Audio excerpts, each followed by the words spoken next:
Hello guys, good evening. Sa time check, 8 PM, nag-arrive kami dito sa hospital ng Al-Sabah para i-check ako at i-IE.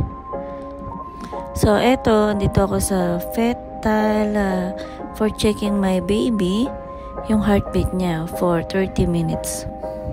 Dinala ako ng asawa ko dito kasi medyo hindi na rin siya mapakali. At over na ako sa due date ko. Kaya undecided na yung asawa ko na dalhin na uli ako dito sa Al-Sabah Hospital.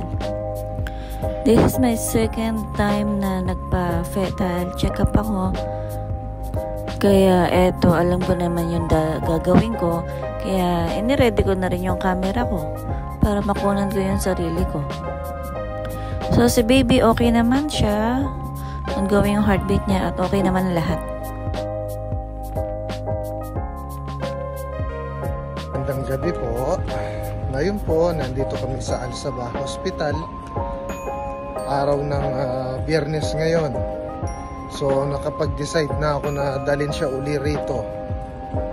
Kasi mas maganda na may check-up talaga kaysa sa puro hinala. Mas mabuti na meron talagang doktor na titingin sa kanya at sa baby namin.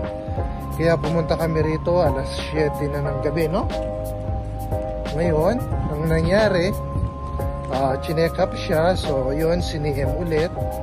Then pinainom ng pineapple juice, nilagyan ng NST. Ngayon, as per doctor advice, kailangan mag-walk muna siya ng 3 hours. So now, time check, it's 9 o'clock until 11. Kailangan makapag-walk siya hanggang 11.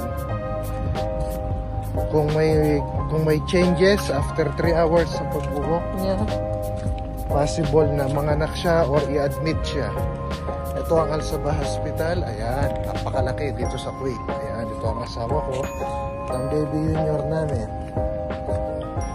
Ito, kagagaling ko lang sa trabaho. Simula kaninang pumunta kami rito, dire-diretso. Ganun talaga. Naisipan ko lang mag-vlog. Actually, hindi. Vlog ba to? Vlog niya. Walang script to, babalik daw kami. Actually, walang script to. Kung ano lang gusto kong sabihin, sasabihin ko. Magkataon nito, kung sakasakali, babalik ako mag-isa sa bahay, sa Salmiya. Ang problema pa nito, kung may masakyan ako. Anyway, madali naman ang gawa ng paraan yun. At baka lumabas na si Junior. So, ayun, sana yun lang naman, sana yung kalusugan at health safety ng mag-ina ko. Ayan, nangangalay na ako. Ito, lakad pa rin, step. Sana, ano ba sinabi nito? 2cm? 2cm pa rin. Kailan ka pa 3 days ago, 2cm hanggang ngayon, 2cm pa rin.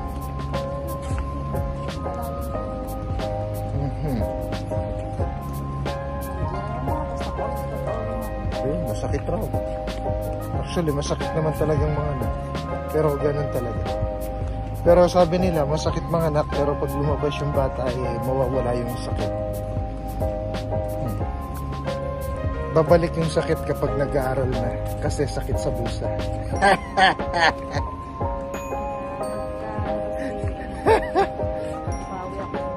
Sakit sa bulsa kasi mag-aaral. Sakit sa bulsa kasi tuition fee. Yeah, pero okay lang. Ayan, gusto ko ipakita yung hospital. Napakalaki, parang mall. Yun. Ayun po. Napakainit sa Kuwait ngayon. Pero okay lang, lakad pa rin kami. Sige na. Bye.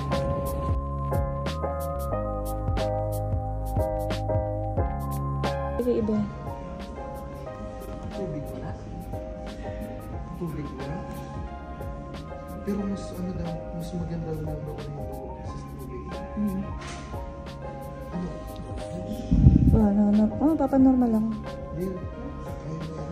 Pagantay na ako na ito. Sige.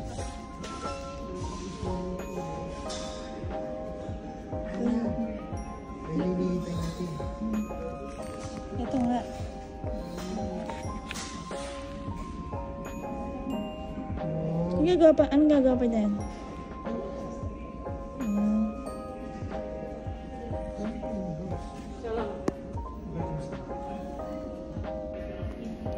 Itong mga gamit.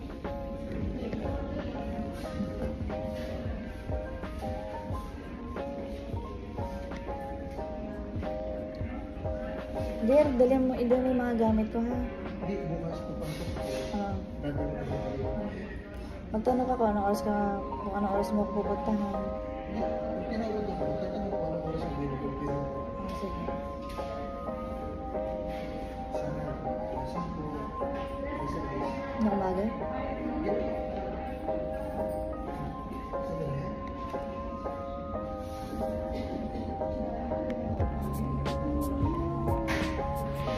So, ito naghihintay na lang akong i-admit na ako sa kwarto. Ayan, makikita na natin si The Junior. Malapit na siyang lumabas. Sana maging okay ang lahat. And sana safe delivery ako. Actually, yung lagay ko dito talagang ninenervous na ako, kinakabahan. Pero nilalabanan ko kasi alam ko naman na kaya ko naman ilabas si baby. Naghahalo lang yung antok ko, yung pagod ko, yung excitement. Naghihintay na lang ako na tawagin ako ng doktor at idalhin ako dun sa room na paglalagyan ko. So, syempre yung asawa ko, ayan, nihintay ko na lang din siya na makauwi kasi walang taxi dito, may hirapan siyang umuwi.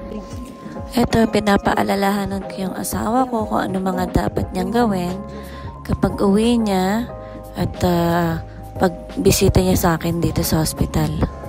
Malamang mga 3 p.m. siya ng hapon darating. So, ito na. So, malapit na ako pumasok sa room. See you guys and see you, Junior. Thank you for watching. Bye.